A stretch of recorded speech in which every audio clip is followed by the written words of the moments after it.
Hi there. We have Shelley and Ashley from the PH Miracle Fun Food Show today, bringing you a dish that I'm so proud of. Ashley actually has adapted that great all-American dish, mac and cheese. What child doesn't love macaroni and cheese? I think all of us were probably raised on it several times over, and it became a favorite. It really does taste good, macaroni and cheese. I mean, I'm excited to eat this one myself. And again, these are good transitional, healthier ways to serve a dish that's traditional. So the best thing I can think of that Ashley's done about this recipe is find these quinoa macaroni shells. And so I'd like to ask her to tell us how she puts this all together. Okay, so the reason why we use quinoa shells is one, because we have gluten intolerances in our family, and also because it's such a powerful, just fortified grain.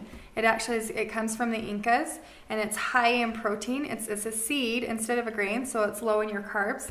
It's just highly, highly nutritious. And so for that reason, it's even better. So yeah, you have your little shells, and you're just gonna cook them according to the box, and this is the brand I use. So how long do you boil these? About it's just the same as 5 normal to 10 pasta. minutes, And yeah. it actually kind of has the same consistency as pasta. It's only like 8 to 10 minutes that you boil them. Then you Nice. rinse them off, put them back in.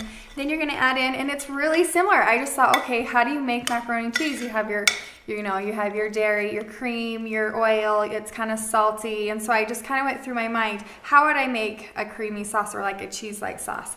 Yeah. So I use my good oils, and I like to use your omegas. Yeah, So I'll just the drizzle a omega little bit of 369. oils, or I'll use coconut oil and just drizzle on top, Yeah. or your avocado oil. So I just put a little bit of both. Okay. This will keep the shells slipping and sliding, and they won't stick together. Kids get your good oils to their diet. I just think it's so much better if you can do it into their diet instead of trying to supplement them every day, because unless they're in routine of it, kids get tired. And essential fatty acids are essential for proper brain function. Yeah. And they're also really good for normalizing blood sugar. We found in diabetic children that the best thing that affects their blood sugar levels and keeps them even are healthy oils. That's good to know. Yeah. Okay, and then I take an avocado, and I'll usually do a whole one, but I'll just do a half. And I'll just take an avocado. It's good and ripe, not any bad spots in it. You want to make sure avocado's good. And then I'll just cut it really tiny both ways, and just make Got sure a it's kind crisscross of thing going there. mashed up really good. Yeah.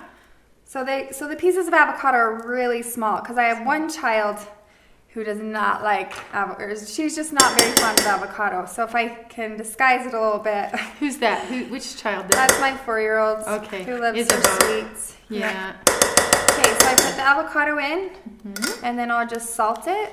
And you probably will only use like a half a teaspoon, but I just do it to taste. So I just kind of go back and forth, and then I'll taste it. Nice. So your real salts. Or you could use the spray salts. I use those all the time, not just for salads. And this is something you would serve alongside of a salad. And then you do your milks. If you've made fresh coconut milk, that would be your #1. If you haven't done that and you're in a pinch, you'll grab one of your other good milks that you have in the fridge. And I do this a lot for convenience. I'm a busy mom, so That's right. we do the best we can sometimes. And you're just gonna drizzle it on so that there's just, a smidgen on the bottom of your pan, just like you would with macaroni. If you remember, if you used to make macaroni, or you still do, you just kind of make sure there's a little bit of milk down there, not too much. Yeah. And then you just kind of mash it around.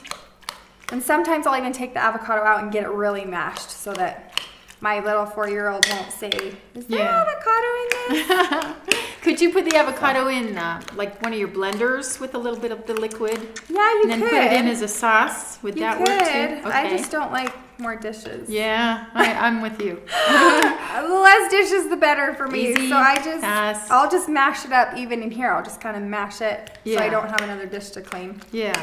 I don't know. 3 kids. Busy, More busy. laundry, more dishes than I've ever had before. Right. And as they get older, they eat more dishes. So. And then do you also put hemp seed protein in this? Yep, and I will. I will just either put the seed or a little bit of the protein. I'll just sprinkle it on top, just to add a little more, omegas and other good protein in there. And then serve it along salad or a good steamed vegetable. Okay. So, and salt it up a little bit, if it's not quite salty enough. Is it ready to go? Yeah. Okay. You can have here's the big kids taste. the big kids. Nice. Very nice. I think it needs just a little more I salt. was gonna say you'll probably say it. A little You more like salt. things salty. I like things salty. And then I think the hemp protein in here would soak up some of the juice too.